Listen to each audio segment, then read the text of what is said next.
नमस्कार विद्यार्थी मित्रांनो, पार्थ कॉम्पिटिटिव्ह फोरमच्या ऑनलाईन फ्री लर्निंग एज्युकेशनमध्ये मी तुमचं या ठिकाणी स्वागत करतो। आगामी ग्रुप सी ची एक्झाम पदभरती निघालेली आहे आणि त्या संदर्भाच्या महत्त्वाच्या घडामोडी घेऊन आपण आलेलो आहोत। दररोज आपण विविध PYQ घेणार आहोत विविध विषयाचे। तर आज आपण पॉलिटी या विषयामधील महत्त्वाचा घटक म्हणजेच काय, पॉलिटी मधला घटना निर्मिती, संविधान निर्मिती, मेक इन कॉन्स्टिट्यूशन अतिशय महत्त्वाचा टॉपिक आहे। याच्यावर बहुसंख्याक प्रश्न विचारले जातात आणि ते प्रश्न टॅकल करणे फार गरजेचे आहे आणि यासाठी PYQ सोबत आपण ते काही स्पष्टीकरण देणार आहोत, ते तुम्हाला निश्चितच फायद्याचं होणार आहे। तर चला आपण सुरुवात करतोय पॉलिटीच्या महत्त्वाच्या क्वेश्चनला। चला पहिला प्रश्न बघा। पहिला प्रश्न काय म्हणते बघा, राज्यघटना निर्मितीची जबाबदारी। बघा, राज्यघटना निर्मितीची जबाबदारी व कार्य पार पाडण्यासाठी घटना समितीने विविध समित्या स्थापन केल्या, बरोबर आहे, केल्या होत्या। त्यात कार्यपद्धतीविषयक नियम समिती, बघा काय म्हणतात, कार्यपद्धतीविषयक नियम समितीचे अध्यक्ष म्हणून खालीलपैकी कोणी काम केले। बघा कोणी काम केले। बघा प्रश्न वाचत असताना पोरो हो तुम्ही या प्रकारे प्रश्न वाचायचे आणि या प्रकारचं काय करायचं, पद फोडायचे बरोबर, म्हणजे जेणेकरून आपल्याला प्रश्न कळल। बघा संविधान सभेच्या समित्या एकूण किती होत्या बघा, संविधानाच्या प्रमुख, लक्षात घ्या, संविधानाच्या प्रमुख समित्या ह्या होत्या किती, 8। आणि यापैकी अतिशय महत्वाची समिती जिचे नाव आहे मसुदा समिती, जिचे नाव आहे मसुदा समिती, लक्षात घ्या मसुदा समिती। परंतु आपलं हंगामी सरकार स्थापन झालं होतं आणि हंगामी सरकार स्थापन झाल्यानंतर संविधान सभा स्थापन झाली, लक्षात घ्या। तर हंगामी सरकार, लक्षात घ्या, हंगामी सरकार होतं, यालाच आपण कायदे मंडळ असं सुद्धा म्हणू शकतो आणि याला त्यावेळेस विधिमंडळ सुद्धा म्हटलं गेलेलं होतं, कारण बरेचसे प्रश्न विधिमंडळ म्हणून आलेले आहे, लक्षात घ्या। काही लोक विधिमंडळ म्हणजे विधानसभा समजल, पण त्यावेळेस विधिमंडळ कायदे मंडळ एक प्रकारचं संसदेचं काम करत होती। तर हंगामी सरकारनं, लक्षात घ्या, कॅबिनेट समित्या स्थापन केल्या होत्या। कॅबिनेट समित्या विविध कारभार बघण्याकरिता, आणि ह्या समित्या होत्या एकूण 22। ह्या समित्या किती होत्या, 22, आणि संविधानाच्या प्रमुख समित्या 8। तर या 8 पैकी आपल्याला विचारलेली आहे कार्यपद्धती विषयक नियम समिती। बघा नियम तयार करणारे, बघा बाबासाहेब आंबेडकर मसुदा समितीचे अध्यक्ष विचारलेले, डायरेक्ट सदस्य विचारलेले नाहीये। बघा कारण बाबासाहेब आंबेडकर बऱ्याचशा समितीचे सदस्य आहेत, म्हणून अध्यक्षावर आपण गोल करायचा आणि नंतर प्रश्नाचं उत्तर आपण सोडवायचं।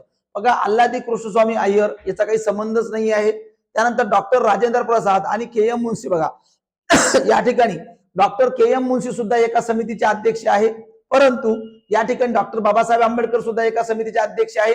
डॉक्टर KM मुन्शी तुम्हाला माहित आहे समितीचे अध्यक्ष आहे। आणि याचं उत्तर लक्षात घ्या, कामकाज व नियम समितीचे अध्यक्ष जे भारतीय संविधान समितीचे किंवा भारतीय संविधान सभेचे कायमस्वरूपीचे अध्यक्ष होते डॉक्टर राजेंद्र प्रसाद, आणि याला आपण कायमस्वरूपी अध्यक्ष सुद्धा म्हणू शकतो। कायमस्वरूपी अध्यक्ष संविधान सभेचे जे कायमस्वरूपी सदस्य अध्यक्ष कधी झाले होते, 11 डिसेंबर 1946 ला, बरोबर आहे।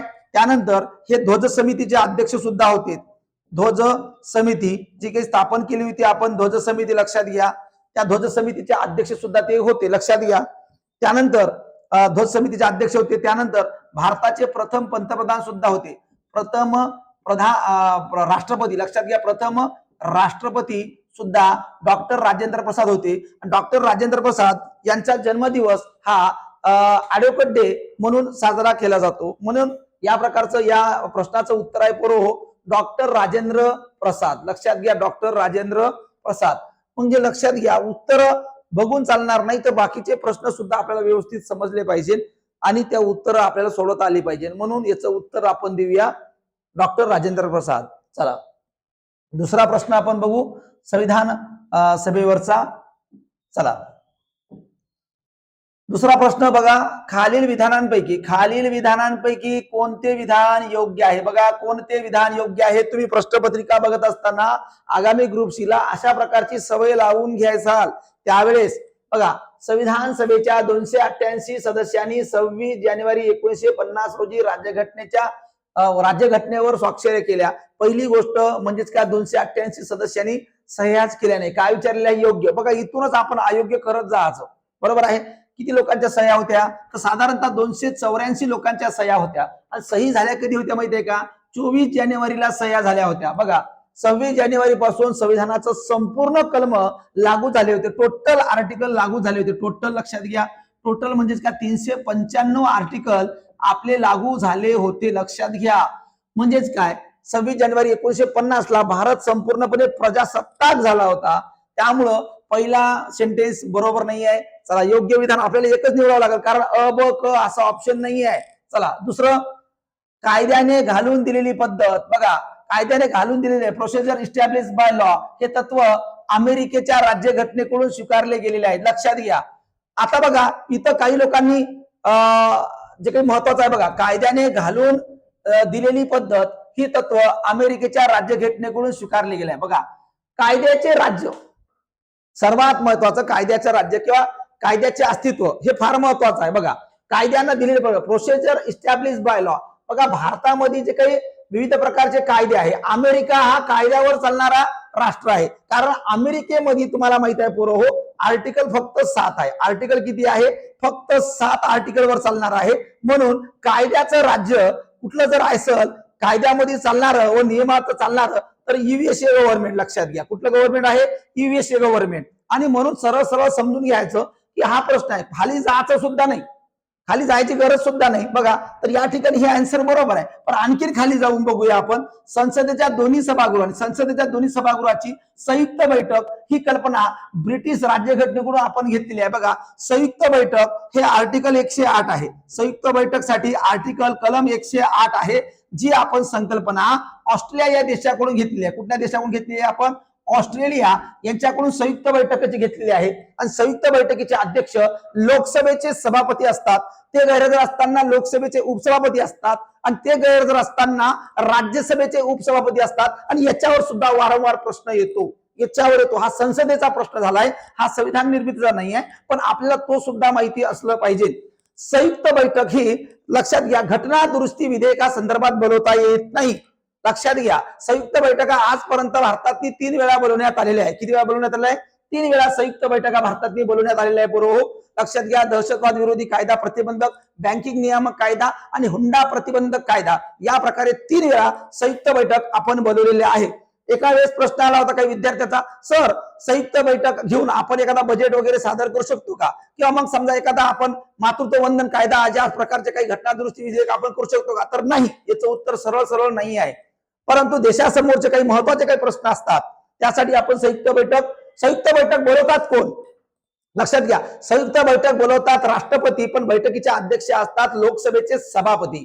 ते गैरहजर असताना लोकसभेचे उपसभापती, ते गैरहजर असताना बरोबर राज्यसभेचे उपसभापती. राज्यसभेचे सभापती हे का बरं संयुक्त बैठकीचे अध्यक्ष नसतात? कारण ते असतात पदसिद्ध उपराष्ट्रपती. लक्षात घ्या भारताचा हा राज्यसभेचा सभापती असतो आणि तो सभागृहाचा सदस्य नसतो, त्यामुळे तो संयुक्त बैठकीचा अध्यक्ष होत नाही. बघा चला मग सरळ सरळ याचं उत्तर 2 आपण घेऊया. चला दुसरा प्रश्न झाला. आणि बघा ज्या ठिकाणी बघा असे प्रश्न आपण वाचायचे एक्सप्लेनेशनच्या स्पष्टीकरणाच्या पुस्तकावर लागायचं नाहीये. तुम्ही काय करता, तुमच्या मनानं तुमच्या दृष्टिकोनातून काही प्रश्नाचे उत्तर तुम्ही घेतात आणि त्या ठिकाणी तितकंच वाचता. तितकं करा सफिशियंट नाहीये. चला पुढचा प्रश्न बघा तिसरा. आणि तुम्ही जे काही रेग्युलर लोक असतात बघा, रेग्युलर लेक्चर करा, रेग्युलर तुम्हाला फायदाच होईल. कुठलाही तुम्हाला जर वाटत असेल आपल्याला नुकसान होत असेल तर तुम्ही ते करू नये, पण करसाल तर 100% सुरुवातीपासून तर शेवटपर्यंत लेक्चर करा. लेक्चरची मालिका 25 ऑक्टोबर पर्यंत निश्चित ही तुमच्या अभ्यासाला गती देणारी असेल, तुमच्या रिझल्टला निश्चितपणे हातभार लावणारी असेल. परंतु 100% मन लावून तुम्ही इथं जर केलं तर ते फायदा होईल, अदरवाईज होणार नाही. चला पुढचा प्रश्न क्रमांक 3 बघा. खालीलपैकी कोणते विधान योग्य आहे? कुठले आहे बघा. सरळ सरळ मी काय केलंय, आपल्या योग्य की अयोग्य. बघा असं का होते, काही काही लोकांना कळतच नाही की योग्य विचारलं की अयोग्य, आणि नंतर आपले प्रश्न चुकतात. चला भारत सरकार कायदा 1935 बघा द्वारे केलेल्या शिफारशीच्या आधारे भारताच्या संविधान सभेची स्थापना करण्यात आली होती. बघा भारत सरकार कायदा 1935 द्वारा केलेल्या शिफारशीच्या आधारे भारताच्या संविधान सभेची स्थापना करण्यात आली होती. बघा आता काही लोकांचा विचार येईल, काही लोकांना बरोबर वाटेल, काही लोकांना चूक वाटेल, कन्फ्युजन आहे काही लोक. चला जाऊ द्या पुढं. संविधान सभेचे उपाध्यक्ष म्हणून 11 डिसेंबर 1946 ला एच सी मुखर्जी यांची निवड झाली होती. आता बघा सरळ तुम्हाला आता सरळ माहित आहे, कॅबिनेट समितीच्या शिफारशीनुसार कॅबिनेट बघा साधारणतः कॅबिनेट समितीच्या शिफारशीनुसार 1946 शिफारशीनुसार भारताच्या संविधान सभेची स्थापना करण्यात आली होती. त्यामुळे 1935 चा कायदा काही आहे का, पण तरी काही लोकांच्या डोक्यात जर आलं, पण आपल्याला माहित आहे संविधान सभेचे लक्षात घ्या उपाध्यक्ष एकूण किती आहे, उपाध्यक्ष एकूण 3. संविधान सभेचे लक्षात घ्या, संविधान सभेचे लक्षात घ्या, संविधान सभेचे एकूण उपाध्यक्ष किती आहेत, 3 आहेत. लक्षात घ्या, यापैकी परमनंट लक्षात घ्या म्हणजे कायमस्वरूपी किती आहे बरोबर, 2 आहे. तर लक्षात घ्या हे 2 कोण आहे, एच.सी. मुखर्जी लक्षात घ्या, आणि दुसरा कुठला आहे व्ही.टी. कृष्णामाचारी. लक्षात घ्या व्ही.टी. कृष्णामाचारी लक्षात घ्या, हे आपल्याला माहित आहे हे कायमस्वरूपी आहे आणि हे टेम्पररी होते. लक्षात घ्या संविधान सभेचे उपाध्यक्ष एच.सी. मुखर्जी यांचे पहिले कोण होते, टेम्पररी आपले लक्षात घ्या म्हणजे हंगामी उपाध्यक्ष जे 9 डिसेंबर 1946 ला होते, त्यांचं नाव आहे फ्रँक अँथोनी. लक्षात घ्या फ्रँक अँथोनी हे आपले हंगामी उपाध्यक्ष होते. सर्व संपलेलं आहे या ठिकाणी, हे विधान बरोबर आहे. बाकीचं वाचायचं नाही बघा, इथं तुमचा वेळ वाचणार आहे बघा. तसं तर हे सर्व लोकांना माहित आहे, सरळ नाही तुझं, परंतु काही लोकांना इथं तुम्हाला जो काही 36 सेकंदचा टायमिंग आहे 100 प्रश्न जास्तीत जास्त कव्हर होणार आहे, आणि हा झाला की बाकी बघायचंच नाही, खाली बघायचाच नाही, सरळ गोल करून द्यायचं. चला पण तरी बघून घेऊया आपण काय म्हणतात पुढं. जवाहरलाल नेहरू लक्षात घ्या यांची नियम समितीचे अध्यक्ष आताच आपण सांगितलं डॉक्टर राजेंद्र प्रसाद. सुकाणू समिती बघा बरोबर 11वी पॉलिटीमध्ये के.एम. मुन्शी आहे. 11वी पॉलिटीमध्ये के.एम. मुन्शी याचं उत्तर आहे, आणि रेफरन्स मटेरियल मध्ये याचं उत्तर डॉक्टर राजेंद्र प्रसाद आहे. लक्षात घ्या. तर याच्यामध्ये तुम्हाला आता काय उत्तर द्यायचं आहे की आयोगाने या प्रकारचं उत्तर तुम्हाला सरळ राजेंद्र प्रसाद दिलं सुकाणू समितीचं, बरोबर आहे. त्यामुळं अध्यक्षपदी नियुक्ती झाली, तर जवाहरलाल नेहरूचा या ठिकाणी काही संबंध नाही आहे. त्यामुळे लक्षात घ्या पंडित जवाहरलाल नेहरू संघ राज्य अधिकार समिती, संघ राज्य घटना समिती या प्रकारचं, आणि प्रांतिक घटना समिती या संदर्भाच्या नाही राज्याशी चर्चेसाठी समिती या प्रकारच्या 3 समितीचे ते अध्यक्ष होते. ज्या 8 समित्या होत्या संविधानाच्या त्यापैकी 3 समितीचे ते काय होते, अध्यक्ष होते. त्यामुळं याचं उत्तर सरळ 2 आहे. बघा तिसरा प्रश्न आपला महत्वाचा होता, तो प्रश्न आपण इथं टॅकल केलेला आहे. चला चौथा प्रश्न पुढं. कॅबिनेट मिशन बघा, कॅबिनेट मिशन योजनेच्या घटना समितीची रचना रचना सुचवली होती. बघा घटना समितीच्या रचना संदर्भाच्या माहिती आहे. लक्षात घ्या मुख्य परीक्षेच्या संदर्भाच्या काही परीक्षा आहे बघा, महाराष्ट्र इंजिनिअरिंग सर्व्हिस पूर्व परीक्षा. बघा कॅबिनेट मिशन 1946 रचना बघा कशा प्रकारची सांगितली होती. बघा प्रांतिक विधिमंडळाद्वारे प्रमाणशीर प्रतिनिधीच्या आधारे अप्रत्यक्ष निवडणूक. लक्षात घ्या अप्रत्यक्ष निवडणूक. पुढं भारताच्या जनतेमधून प्रत्यक्ष निवडणूक. बघा भारताच्या जनतेमधून प्रत्यक्ष निवडणूकचा संबंध होता का, नाही. हा विधान बघा, हे विधान तुम्हाला स्पष्टपणे दिसत आहे. भारताच्या जनतेमधून संविधान समितीच्या सदस्याची निवडणूक झाली नाही आहे. लक्षात घ्या. पुढं प्रांतिक विधिमंडळाद्वारे नेमणूक, मर्यादित मताधिकारावर आधारित निवडणूक. बघा या ठिकाणी आपल्याला माहित आहे की 2 विधान याच्यातले फक्त बरोबर आपल्याला द्यायचे आहे. घटना समितीची रचना सुचवली त्या संदर्भाचा बघा, प्रांतिक विधिमंडळाद्वारे प्रमाणशीर प्रतिनिधीच्या आधारे अप्रत्यक्ष निवडणूक. लक्षात घ्या अप्रत्यक्ष निवडलं होतं. बघा सर्वात महत्वाचा पहिला प्रश्न आहे, बरोबर आहे. प्रांतिक विधिमंडळाद्वारे निवडणूक हे चुकीचं आहे. बघा मर्यादित मताधिकार आधारित निवडणूक. लक्षात घ्या, आणि मर्यादित मताधिकार आणि प्रांतिक बघा भारताच्या जनतेमधून नाही आहे, सरळ हे आपलं चुकीचं आहे. प्रांतिक विधिमंडळाद्वारे नेमणूक. लक्षात घ्या हे बरोबर आहे. प्रांतिक विधिमंडळ हे दुसरं चुकीचं आहे. आणि क याच्यातला आपला प्रश्न बरोबर आहे. बघा मर्यादित मताधिकारावर आधारित निवडणूक, कारण मताधिकारच नव्हता. लक्षात घ्या, तर त्यामुळं उत्तर आहे आणि क. ऑप्शन बघायचं आणि क. लक्षात घ्या या ठिकाणी तुम्हाला माहित आहे मताधिकाराचा प्रश्नच नव्हता. मताधिकारावर ही निवडणूक आधारित नव्हती, मताधिकारावर. लक्षात घ्या. दुसरी गोष्ट ही अप्रत्यक्ष निवडणूक होती. लक्षात घ्या अप्रत्यक्ष निवडणूक झाली होती, प्रत्यक्ष निवडणूक झाली नव्हती. लक्षात घ्या तर या प्रकारचं तुम्हाला जे काही आहे प्रांतिक विधिमंडळ बघा, विधिमंडळ बघा, मुंबई प्रांत, बॉम्बे प्रांत, लक्षात घ्या याला विधिमंडळ म्हटलं जातं सुरुवातीच्या काळातली. तर याच्यातून काही सदस्याची काय झाली होती निवडणूक, म्हणजेच काय त्याच्यातून सदस्य निवडले होते, ते पण कसे अप्रत्यक्षपणे. म्हणून या प्रकारचे दोन प्रश्नाचं उत्तर आहे अ आणि क, ऑप्शन नंबर तिसरं. चला पुढचा प्रश्न, अयोग्य कथन ओळखायचं आपल्याला, अयोग्य चुकीचे विधान ओळखायचं आहे, अयोग्य कथन ओळखायचं आहे, अयोग्य विधान ओळखा. बघा, जुलै 1947 मध्ये भारताच्या संविधान सभेने राष्ट्रीय ध्वजाचा आराखडा स्वीकारला. आता बघा जुलै मध्ये तर आहेच, 22 जुलै 1947 ला आहे, लक्षात घ्या 22 जुलै 1947 ला भारतीय संविधानाचा आराखडा आहे.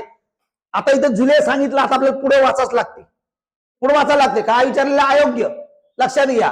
तर कॅबिनेट मिशन योजना 1946 इथपर्यंत बरोबर आहे, च्या अंतर्गत स्थापन झालेल्या संविधान सभेद्वारा भारताची राज्यघटना कार्यान्वित झाली, बरोबर आहे, हे विधान बरोबर आहे, लक्षात घ्या. जून 1946 मध्ये स्थापन झालेल्या संविधान सभेचे महात्मा गांधी सदस्य नव्हते, लक्षात घ्या, महात्मा गांधी सदस्यच नव्हते संविधान सभेचे, लक्षात घ्या.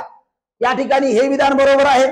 त्यानंतर भारताच्या संविधान सभेच्या उद्घाटन बैठकीचे अध्यक्ष डॉक्टर राजेंद्र प्रसाद यांनी केलं, संपलं कार्यक्रम पुढे. हो, म्हणजे कारण इथं काम इथं लगेच बरोबर नाही घेतलं आपण, लक्षात घ्या. अयोग्य म्हणलेलं आहे तर हे सरळ बरोबर आहे, कारण इथं जर 22 जुलै संदर्भात दुसरं जर विधान चुकीचं दिसलं असतं, बरोबर दिसलं असतं, तर अयोग्य आपण याला घेतलं असतं, कारण तारीख नाहीये, जुलै 1947 दिलेलं आहे, त्यामुळे हे विधान बरोबर बनते, हे विधान बरोबर बनते, हे विधान बरोबर.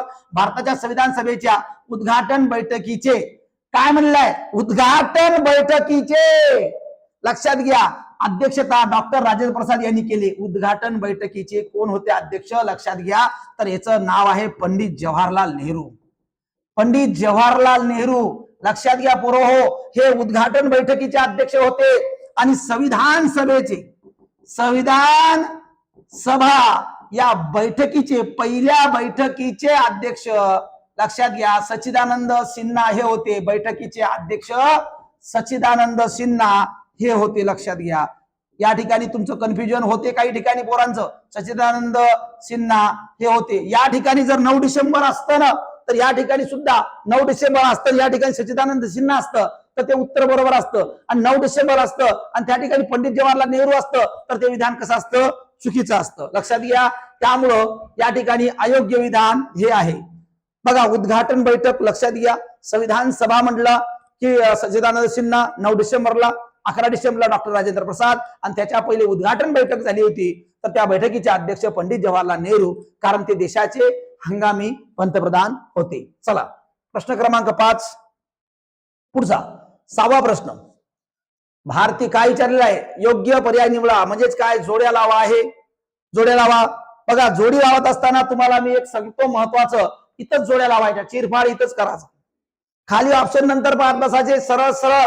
चला बघा, हे काय आहे, कशा संदर्भाच्या जोड्या लावा आहे, तर तुम्हाला माहित आहे घटनेचे विविध स्रोत, मी तुम्हाला काय म्हणतो असतो, घटनेचे विविध स्रोत पाठ करून जा.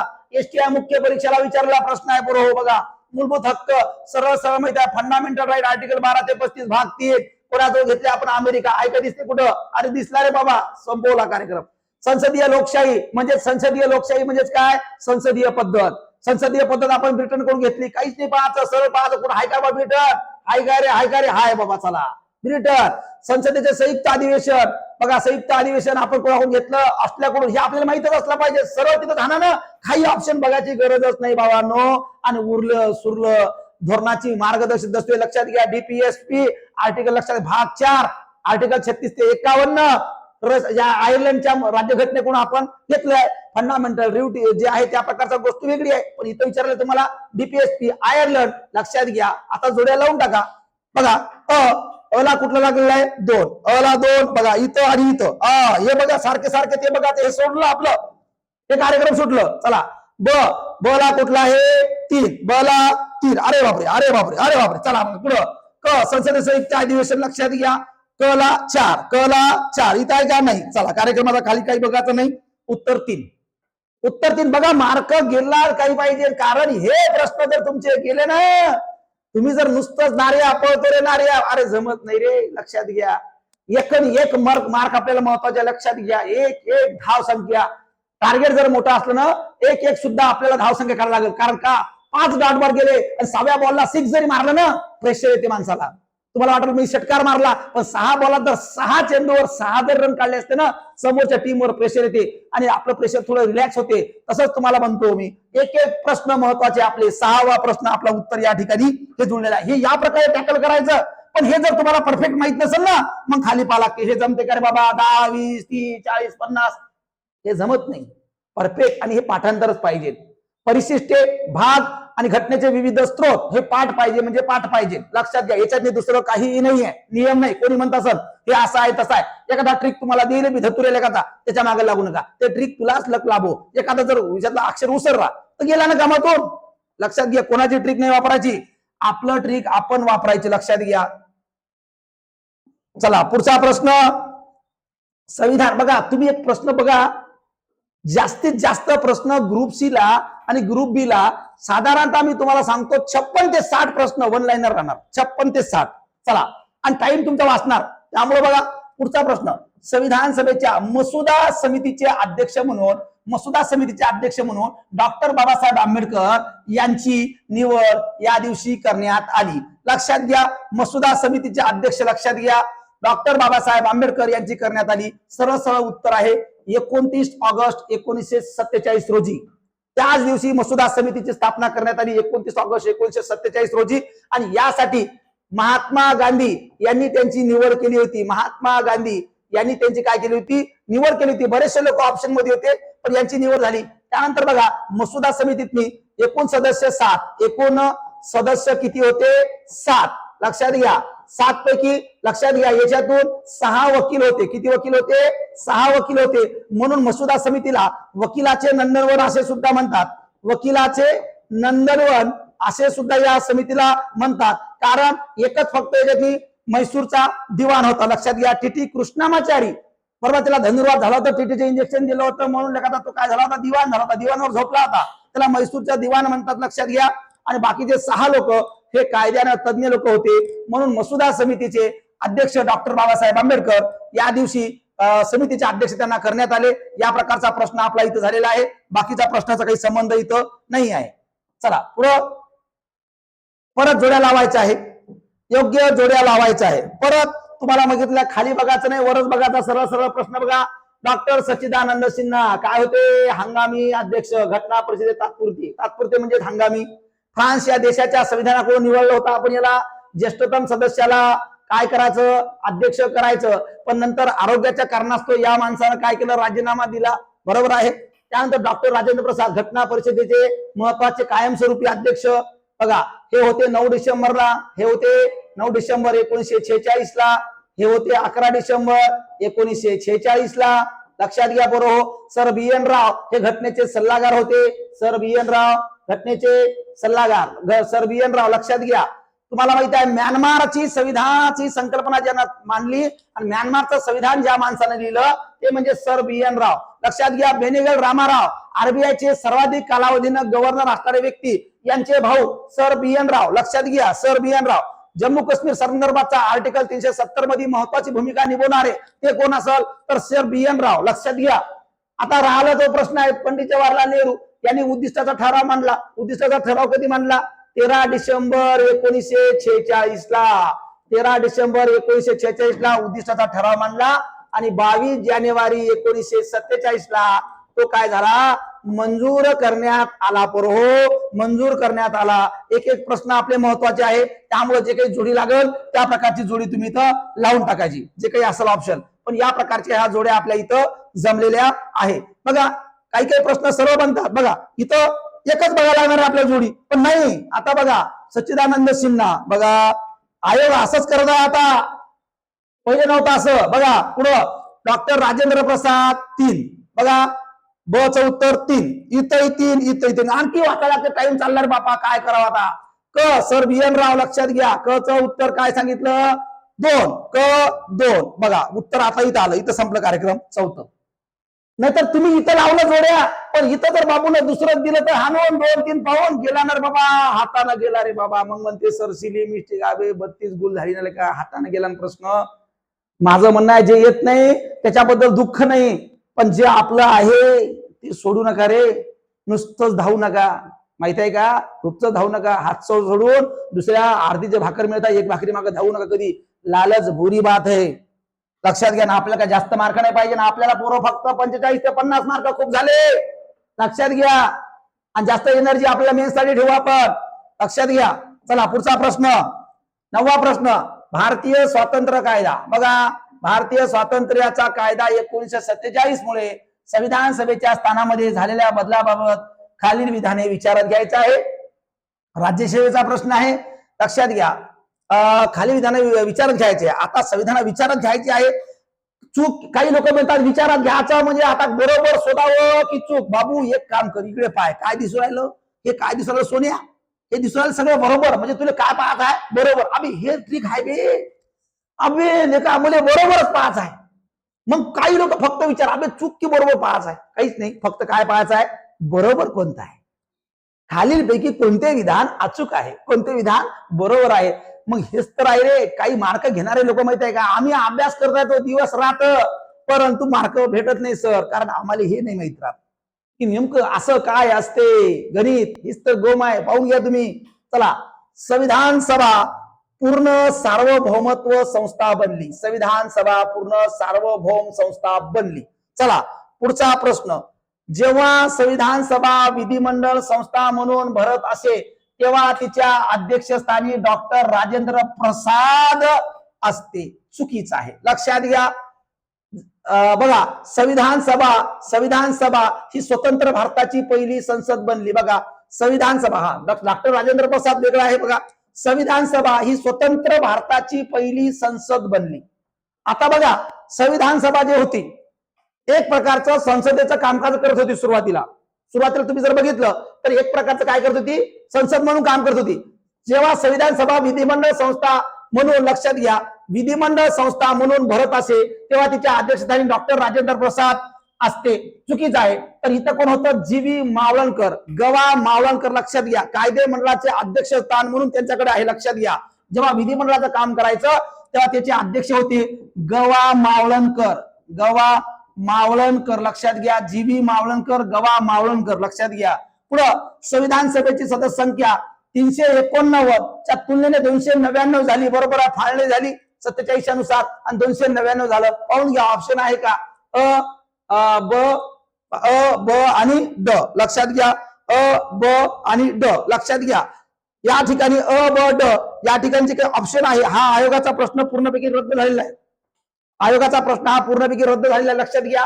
तुम्ही जर एक्सप्रेशनच्या पुस्तकात जर तुम्हाला जर प्रश्न भेटला तर त्या ठिकाणी याचं विधान तुम्हाला रद्द दिलेलं आहे, तर याचं उत्तर आपल्याला माहित असलं पाहिजे. तिथं रद्द म्हणून दिलेलं आहे, परंतु आपल्याला याचं उत्तर माहित असलं पाहिजे. ब आणि ड आहे. चला पुढचा प्रश्न. खालीपैकी कोणती बाब जुळत नाही? खालीपैकी कोणती बाब जुळत नाही म्हणजेच काय? आपल्याला चुकीचं विधान ओळखायचं आहे. कोणती बाब जुळत नाही? चला, 11 डिसेंबर 1946 ला जवाहरलाल नेहरूने संविधान सभेच्या उद्दिष्टाचा ठराव मांडला. सरळ जमत नाही. पहिलं, 29 ऑगस्ट 1946 ला मसुदा समिती स्थापना करण्यात आली. बरोबर आहे, विधान बरोबर आहे. 26 नोव्हेंबर 1949 रोजी भारतीय जनतेने संविधान स्वीकृत आणि अधिनियमित करून स्वतःप्रत अर्पण केलं. बरोबर आहे, स्वतःप्रत अर्पण केलेलं आहे 26 नोव्हेंबर 1949 लाच. हे लक्षात घ्या तुम्ही. 24 जानेवारी 1950 रोजी संविधान सभेच्या सदस्यांनी अंतिमता संविधानावर काय केले आहे? स्वाक्षऱ्या केलेल्या आहे. पहिलं विधान चुकीचं आहे. बघा, काही लोकांना हे जे काही स्टेटमेंट आहे 26 नोव्हेंबर संविधान स्वीकृती इथपर्यंत बरोबर वाटते, पण इथचं अधिनियमित करून स्वतःप्रत अर्पण करीत आहो. बघा, या ठिकाणी स्वतःप्रत आपण अर्पण करीत आहोत. लक्षात घ्या, जे आपलं महत्वाचं तुम्हाला संविधानाचं अस्तित्व आहे ते 26 नोव्हेंबर 1949 पासूनच लागू झालं, कारण या दिवसापासून आपले 16 कलमाचा वापर करण्यात आला. आणि नंतर तुम्हाला माहित आहे काही अधिवेशनामध्ये चर्चा झाल्या, काही सत्र झाले आणि त्या सत्राच्या नंतर काही गोष्टी आपण ठरवण्यात आल्या आणि त्यानुसार त्या गोष्टी ऍडिशनल करण्यात आल्या. म्हणून या ठिकाणी विधान चुकीचं तुमचं जे आहे ते पहिलं विधान चुकीचं आहे. 11 डिसेंबर 1946 ला जवाहरलाल नेहरूंना संविधान सभेत उद्दिष्टाचा ठराव मांडला, तर तो कधी आहे? 13 डिसेंबर 1946 ला आहे. 13 डिसेंबर 1946 ला आहे. तर उत्तर याचं पहिलं आहे. बाब कुठली जुळत नाही. बघा, हे नवीन आहे प्रश्न. बघा, बाब जुळत नाही म्हणजे चुकीचं आपल्याला कळत होतं, पण कुठली बाब जुळत नाही अशा प्रकारचे नवीन पॅटर्नचे प्रश्न तुम्हाला विचारायला भाग पाडत आहे. चला, 11वा प्रश्न पुढं. 11वा प्रश्न काय म्हणते बघा, भारतीय राज्यघटनेच्या मसुदा समितीचे सदस्य ओळखा. 7 सदस्य होते मसुदा समितीचे. किती सदस्य होते? 7. बघा कोणकोणते सदस्य होते. डॉक्टर राजेंद्र प्रसाद मसुदा समिती सदस्य होते का? नाही. कामकाज व नियमन समितीचे ते अध्यक्ष होते, त्यामुळे सदस्य असण्याचा प्रश्नच नाही आहे. एन गोपालस्वामी अय्यंगर हे होते. हे होते. डॉक्टर के एम मुन्शी हे अतिशय महत्वाचे व्यक्तिमत्व याच्यात होते. डॉक्टर बाबासाहेब आंबेडकरला सहकार्य करणारे ज्येष्ठतम सदस्य म्हणून डॉक्टर के एम मुन्शी. बघा बऱ्याचशा मतभेद होते त्यावेळेस बाबासाहेबांच्या सपोर्टला जर व्यक्ती कोणी असेल तर डॉक्टर के एम मुन्शी हे सर्वात महत्वाचं आहे. हिंदुस्थान की इंडिया याच्यावर जेव्हा वादंग निर्माण झालं होतं त्यावेळेस सुद्धा के एम मुन्शी डॉक्टर बाबासाहेब आंबेडकरच्या सपोर्टला उतरले होते मैदानातली संविधान सभेतनी. त्यानंतर बघा ब आणि क ऑप्शन इथे बरोबर आहे. अल्लादी कृष्णस्वामी अय्यर हे सुद्धा आहे. ऑप्शन ब क ड संविधान समितीच्या सदस्यामध्ये आहे. ऑप्शन ब क ड आहे. बघा ब क ड हे आहे. वरील सर्व याच्यात नाही. डॉक्टर राजेंद्र प्रसाद सोडलं की बाकीचे सगळे उत्तर याच्यात नाही आहे. तर 7 सदस्य होते. चला 11 प्रश्न. 12वा प्रश्न बघा पुढं. भारतीय संविधान सभेतील मूलभूत हक्काच्या उपसमितीचे अध्यक्ष कोण? बघा भारतीय संविधान सभेत मूलभूत हक्काच्या उपसमितीचे अध्यक्ष बघा मूलभूत हक्क व अल्पसंख्याक समिती याचे अध्यक्ष आपल्याला माहित आहे सरदार वल्लभभाई पटेल यांना करण्यात आलं होतं. वल्लभभाई पटेल, परंतु यांच्यामुळं काही अल्पसंख्याक समाज नाराज झाला होता म्हणून या एकमेव समितीच्या 2 उपसमिती आहे, बाकी कुठल्याच नाही. काही लोकांचा प्रश्न पडते सर एकमेव समितीच्या उपसमित्या काऊन आहे बाबा, बाकीच्या समित्या सिंगलच आहे. पण वल्लभभाई पटेलला काही अल्पसंख्याक लोकांनी विरोध केला होता म्हणून मूलभूत हक्क आणि अल्पसंख्याक समितीचं तुम्हाला माहित आहे 2 प्रकारचं आपण काय केलेलं आहे, विभागणी केलेली आहे. म्हणून मूलभूत हक्काचं तुम्हाला माहित आहे जे.बी. कृपलानी आणि अल्पसंख्याक समितीचं या ठिकाणी एस.सी. मुखर्जी या प्रकारचे 2 समिती आपण करण्याचा प्रयत्न केला. लक्षात घ्या जे.बी. बघा मूलभूत हक्काचा जे काही आहे मूलभूत हक्क एस.सी. मुखर्जी आणि अल्पसंख्याकचं कोण होतं जे.बी. कृपलानी. तर या प्रकारचं होतं. तर इथे प्रश्न विचारला मूलभूत हक्काच्या उपसमितीचे अध्यक्ष डॉक्टर बी आर आंबेडकर या ठिकाणी बघा सरदार पटेल, जवाहरलाल नेहरू, जे.बी. कृपलानी. बघा कोण उत्तर आहे याच्यातलं? सरळ जे.बी. कृपलानी. सरळ प्रश्न आहे. सरळ प्रश्नाचं काय या ठिकाणी उत्तर तुम्हाला दिलेलं आहे. तर बघा काही ठिकाणी पोरं हे एकमेव असा प्रश्न आहे की मूलभूत हक्क व अल्पसंख्याक समिती हे फोडली काऊन? तर अल्पसंख्याक लोकांचा वल्लभभाई पटेल याला होता जो विरोध आणि त्या विरोधाला मग लोकांनी काय केला, भावना त्यांना वाटकून दिली. त्या उपसमिती आपण 2 केल्या. पुढे चला प्रश्न बघा. भारताच्या फाळणीनंतर घटना समितीच्या संख्येबाबतचा विधानाचा विचार करायचा आहे. घटना समितीचा काय काय बदल झाला बघा. आणखीन एक फाळणीच्या नंतरचा प्रश्न आपण वेगळा प्रश्न आहे बघा. फाळणीनंतर संविधानाची स्ट्रक्चर सदस्य संख्या बदलली होती आणि त्याचा विधानाचा विचार करायचा आहे. समितीची सदस्य संख्या 299 पर्यंत खाली आली. बरोबर आहे. पहिले 389 होती. पहिले जेव्हा आपण 1946 ला स्थापन केलं होतं तेव्हा सदस्य संख्या किती होती? 389. परत 299 झाली. संस्थानाच्या प्रतिनिधी संख्या 70 पर्यंत कमी झाली. बघा संस्थानाच्या प्रतिनिधी संख्या 70 पर्यंत काय झाली होती? कमी झाली होती. लक्षात घ्या. बरोबर आहे. 229 आपण जर बघितलं तर ब्रिटिश प्रांताचे आणि संस्थानाची संख्या हे 70 इथपर्यंत घसरली आली होती. पहिले ही संख्या होती 93. पहिले ही संख्या किती होती? 93. प्रांताच्या व मुख्य आयुक्ताच्या प्रांताच्या प्रतिनिधी संख्या किती होती? 229. जे आपण आता सांगितलं ती किती होती? 229. बरोबर आहे. काय विचारलेलं आहे? कोणती विधाने बरोबर आहेत? तर बघा या ठिकाणी सदस्य संख्या 299 पर्यंत खाली आणली. अविधान बरोबर आहे. प्रांताच्या मुख्य आयुक्ताच्या प्रांताच्या प्रतिनिधी संख्या लक्षात घ्या 229 इतकी कमी झाली. लक्षात घ्या. संस्थानाच्या प्रतिनिधी संख्या 70 पर्यंत कमी झाली. बघा अ ब क वरीलपैकी कोणते विधान बरोबर आहे? लक्षात घ्या. तर सरळ ऑप्शन आहे याच्यातील 4 अ ब आणि क.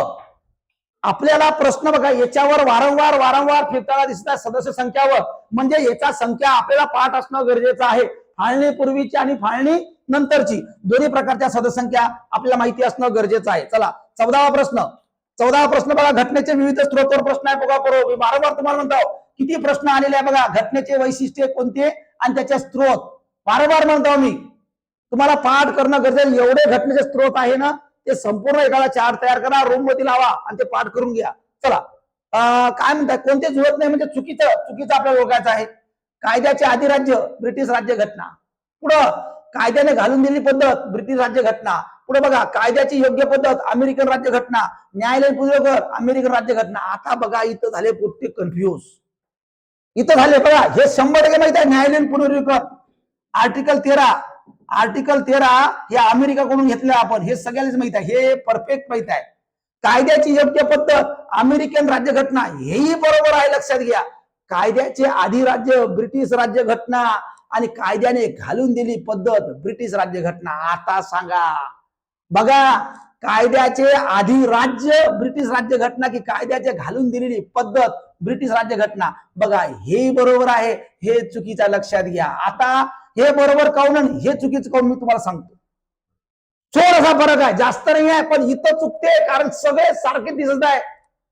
तर कायद्याचं लक्षात घ्या. तुम्हाला माहिती आहे कायदा व नियमावली अमेरिकेहून घेतलेले का आपण सरस पण इथं तर एखादा वेगळाच प्रश्न आहे. आता बघा कायद्याचे अधिराज्य आपण जे काही राज्य निर्मितीचा सर्वात महत्वाचा जो काही अजेंडा आहे तो आपण युएसए कडून घेतलेली तरतूद आहे. बघा कायद्याने घालून दिलेली पद्धत म्हणजेच काय याला म्हणतात संसदीय शासन पद्धत. कायद्याने घालून दिलेली पद्धत याच्यामुळे निर्माण झाला संसद आणि संसदेमध्ये काय होते कायदा म्हणजेच कोण करते लोकसभा आणि राज्यसभा. याला कायद्याने घालून दिलेली पद्धत म्हणतात की याच्यामुळे काय होतं आपला कायदा निर्माण होतो आणि आपण ब्रिटिश राज्यघटनेकडून घेतलेलं आहे हे लक्षात घ्या तुम्ही. म्हणून आपल्याला साधे साधे प्रश्न आपल्याला कळत नाही आहे आणि त्यामुळे आपले प्रश्न जातात आणि प्रश्नाचे उत्तर आपले जातात आणि हे मायन्यूट आपण लक्ष देणं काय आहे गरजेचं आहे. 14वा प्रश्न आपला झालेला आहे. 15वा प्रश्न पुढचा बघा. 15वा प्रश्न काय म्हणते बघा. पुढचा प्रश्न आहे 15वा राज्यघटना. बघा राज्यघटनाच्या संदर्भाचा प्रश्न आहे 15वा प्रश्न. एक मिनिट.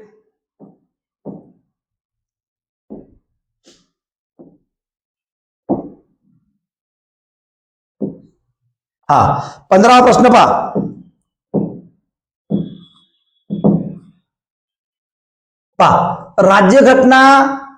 राज्यघटना तयार करण्या व्यतिरिक्त घटना समितीने पार पाडलेल्या अन्य कार्याबाबत खाली विधाने विचारात घ्या. राज्यघटना तयार करण्या व्यतिरिक्त घटना समितीने पार पाडलेल्या अन्य कार्याबाबत खाली विधाने विचारात घ्यायचे आपल्याला. बघा मे 1949 मध्ये भारताच्या राष्ट्रकुलाच्या सदस्यत्वास मान्यता दिली. बघा राष्ट्रकुल सदस्य लक्षात घ्या मान्यता दिली हे आपल्याला माहित आहे. राष्ट्रकुल सदस्यास मान्यता दिली आहे. काय विचारलं अन्य कार्य कोणते आहे आणि ते काय विचारलं फक्त बरोबर कोणते आहे. म्हणजे लक्षात घ्या आपल्याला माहित आहे की कोणत्या प्रकारचं कार्य आहे ते आपण बघणं गरजेचं आहे. चला पहिलं विधान कसं आहे बरोबर आहे. राष्ट्रकुल सदस्य लक्षात घ्या मे 1949. 22 जुलै 1947 रोजी राष्ट्रध्वज स्वीकारण्यात आला होता. बरोबर आहे राष्ट्रध्वज हे बरोबर आहे. 24 जानेवारी 1950 रोजी राष्ट्रगीताचा स्वीकार केला होता. बरोबर आहे. 24 जानेवारी 1950 ला राष्ट्रगीताचा सुद्धा स्वीकार केला आणि या दिवशी आपण स्वाक्षऱ्या सुद्धा केलेल्या आहे. 2 घटना या दिवशी घडलेल्या आहे. 26 जानेवारी 1950 रोजी डॉक्टर राजेंद्र प्रसाद यांची भारताचे पहिले राष्ट्रपती म्हणून निवड केलेली आहे. लक्षात घ्या हे विधान तुम्हाला जे आहे या ठिकाणी बघा जो विधान आहे तर हे विधान चुकीचं आहे.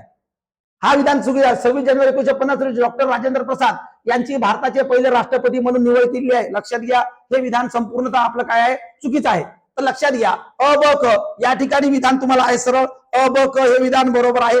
राष्ट्रपती आपण 1952 पासून राष्ट्रपती पदाची आपली तरतूद आहे. लक्षात घ्या आणि त्या ठिकाणी कायदा मंडळाचे अध्यक्ष म्हणून आपण पाहत होते जी.व्ही. मावळणकर. कोण मावळत होते गवा मावळणकर. 1952 पासून राष्ट्रपती पदाची तरतूद करण्यात आली होती डॉक्टर राजेंद्र प्रसाद यांची. लक्षात घ्या आणि 26 जानेवारी 1950 ला आपण संविधानाचा प्रस्तावना जो काय आहे प्रजासत्ताक दिन आपण लागू केलं होतं आणि या दिवसापासून संपूर्ण संविधान आपलं लागू झालं होतं. म्हणून अ ब क हे विधान या ठिकाणी काय आहे बरोबर आहे. चला पुढचा प्रश्न 16वा प्रश्न बघू. जोड्या जुळवायच्या आपल्याला. परत जोड्या जुळवायचा प्रश्न बघा काय विचारलं बघा याच्यावर वारंवार प्रश्न फिरताना तुम्हाला दिसला. राज्यसेवा मुख्य परीक्षेतला प्रश्न आहे. डॉक्टर सच्चिदानंद सिन्हा काय आहे. डॉक्टर सच्चिदानंद सिन्हा घटना समितीचे पहिले अध्यक्ष. लक्षात घ्या तात्पुरते अध्यक्ष आहे.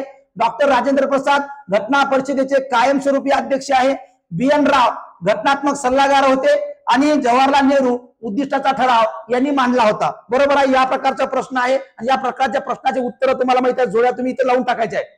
बघा या प्रश्नावर आपले साधारणतः 2-3 परीक्षेमध्ये प्रश्न विचारलेले आपल्याला दिसतात आणि हे बऱ्याचशा विद्यार्थ्यांना पाठ आहे काही विद्यार्थ्यांना पाठ नाही आहे.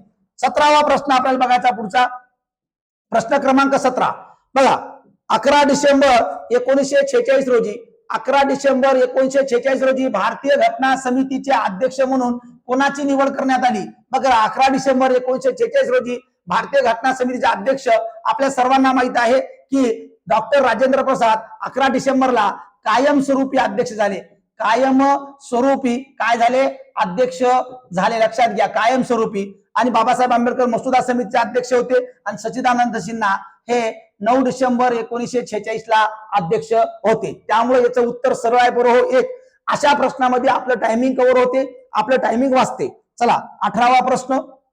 18वा प्रश्न बघा, भारतीय राज्यघटनेच्या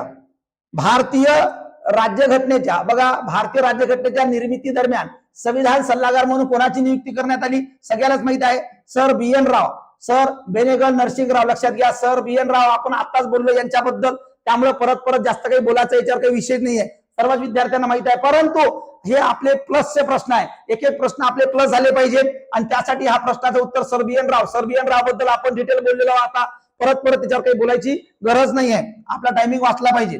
चला पुढचा प्रश्न आहे 19वा. बघा 19वा प्रश्न आहे. 19वा प्रश्न अतिशय महत्वाचा आहे. काय म्हणते? भारतीय राज्यघटनेच्या खालीलपैकी कोणत्या तरतुदी 26 नोव्हेंबर 1949 रोजी लागू झाल्या? बघा 16 कलमे 1949 ला लागू झालते. तर कोणकोणत्या तरतुदी लागू झालत्या? बघा नागरिकत्व, बघा मूळचे आर्टिकल जे होते 5, 6, 7, 8 हे नागरिकत्वाचे लागू झाले होते. निवडणुका हे सुद्धा लागू झालं होतं. निवडणुका लक्षात घ्या, दोन्ही लागू झालं होतं 26 नोव्हेंबर 1949 ला. त्यानंतर तात्पुरती संसद बघा हे सुद्धा आपली लागू झाली होती. तात्पुरती संसद लक्षात घ्या, म्हणजे 3 गोष्टी लागू झाल्या होत्या. लक्षात घ्या, हे गोष्टी आणि हे मूलभूत अधिकार हे लागू झालं नव्हतं. लक्षात घ्या. तर या प्रकारचं अ ब क हे लागू होतं. बघून घ्या, ऑप्शन आहे पहिलं अ ब क. 19वा प्रश्न बघा, हे अतिशय इम्पॉर्टंट प्रश्न आहे की 1949 ला कोणकोणते तत्व लागू झालते. चला शेवटचा प्रश्न आपला आजचा तो 20वा प्रश्न बघा हो, संविधान निर्मितीवरचा शेवटचा प्रश्न आहे आपला आज तो 20वा. तर बघूया, खालीलपैकी कोणते केंद्रीय कार्यकारी विभागाचे अंग आहेत? बघा केंद्रीय कार्यकारी विभागाचे अंग आहेत. लक्षात घ्या, एक प्रश्न तुम्हाला इकडचा हा संसदेमधला आलेला आहे. बघा राष्ट्रपती हे आहे, मंत्रिमंडळ आहे लक्षात घ्या, आणि महान्यायवादी हे आहे. अ ब क बघा नियंत्रक व महालेखा परीक्षक म्हणजे कॅग 148 ते कलम 151 याचा काही संबंध नाहीये. महान्यायवादी म्हणजे ag attorney general of India article 76 लक्षात घ्या हे आहे. आणि या ठिकाणी तुम्हाला माहिती आहे राष्ट्रपती आर्टिकल 52 नुसार आहे. मंत्रिमंडळ पंतप्रधान सहकार्य करण्यासाठी मंत्रिमंडळ लक्षात घ्या आर्टिकल 75 नुसार आहे. लक्षात घ्या या सगळ्या गोष्टी आहेत. तर या ठिकाणी मंत्रिमंडळावर आणि पंतप्रधानावर अविश्वास सुद्धा आहे. लक्षात घ्या, दोन्ही तरतुदी आहेत 74-75 मध्ये सगळ्यात महत्वाच्या. तर या ठिकाणी खालीलपैकी कोणते केंद्रीय कार्यकारी विभागाचे अंग आहे महत्वाचे? तर पहिला आहे, दुसरा आहे आणि क. लक्षात घ्या अ ब क. ऑप्शन आहे तिसरं. बघा हो 20 प्रश्न आपण घेतलेले आयोगाचे अतिशय महत्वाचे प्रश्न होते, महत्वपूर्ण प्रश्न होते. आणि असेच प्रश्न आपण उद्या सुद्धा घेणार आहोत विविध विषयाच्या विविध टॉपिकचे. आणि हे प्रश्न समजून घेण्याकरिता तुम्ही रोजच्या रोज रेग्युलर लेक्चर अटेंड करणं गरजेचं आहे. यदाकधी आपण लाईव्ह सुद्धा लेक्चर घेऊ शकतो, परंतु तुम्ही जे काही आहे माहिती किंवा नोटिफिकेशन साठी खाली दिलेला आपला युट्यूब चॅनलला तुम्ही सबस्क्राईब करून घ्या. आणि पार्थ एमपीसी या टेलिग्राम चॅनलवर विविध प्रकारच्या नोट्स सुद्धा आपल्या डेलीच्या येत असतात.